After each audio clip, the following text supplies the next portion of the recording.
Well, I'm not so sure I totally agree with that to begin with. I mean, there are many private schools that you may visit. I mean, everything is slick. But it's not necessary that the kind of teaching that is provided is far superior. You can have teachers in municipal schools who don't have all that in terms of facilities, physical. They may not necessarily have had all the fancy, in inverted commas, degrees and all the rest of it. But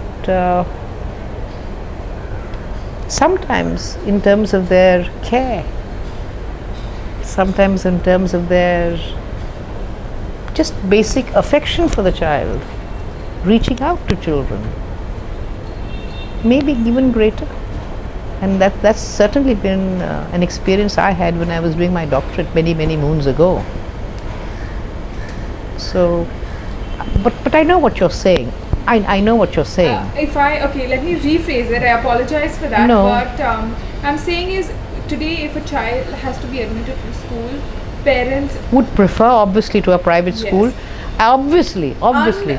Because look, for many reasons, for many reasons. Number one, the facilities in a municipal school are not just inadequate, they are grossly inadequate. All right? But they have larger playgrounds in private schools. I come from Cathedral School, there is no playground. In a municipal school, there's a very large playground. All right? Let's face that straight away. Okay.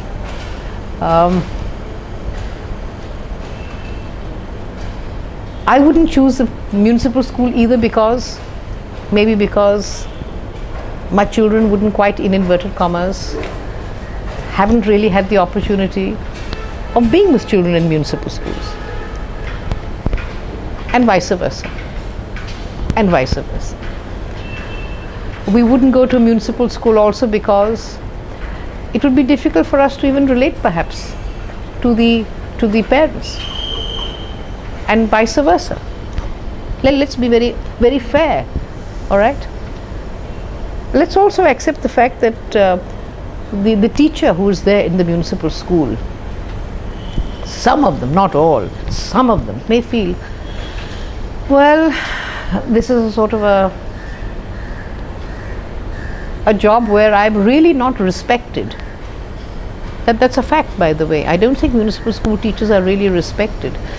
If for instance, and because she is not respected, she doesn't give enough.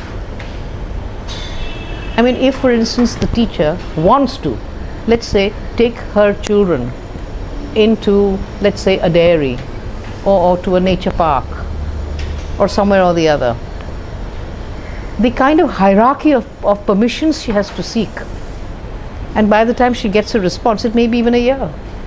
So there's a teacher, there's a head teacher, there's the principal, there's a beat officer, then there's another officer, then there's the education officer, and by the time it all comes back to her, and she's lost all her enthusiasm. So there is that factor also that we need to recognize. Whereas in a private school, I mean, if you can be chucked out if you're whatever. How do you think we can fix the problem?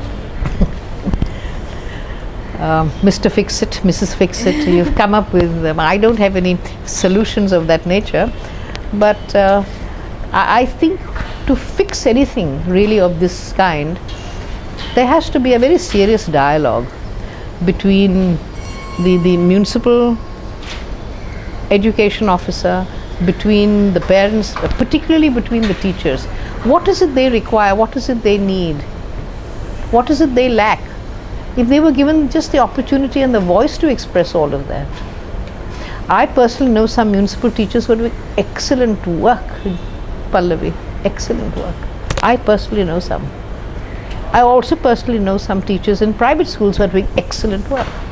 But I also know some teachers in private schools who are doing dreadful work. I know teachers in municipal schools who are also doing dreadful work. So, you have a mixed bag everywhere. But to generalize and assume that the municipal school teacher is inadequate and that the private school teacher is not a very fair generalization to make, if you don't mind me saying that.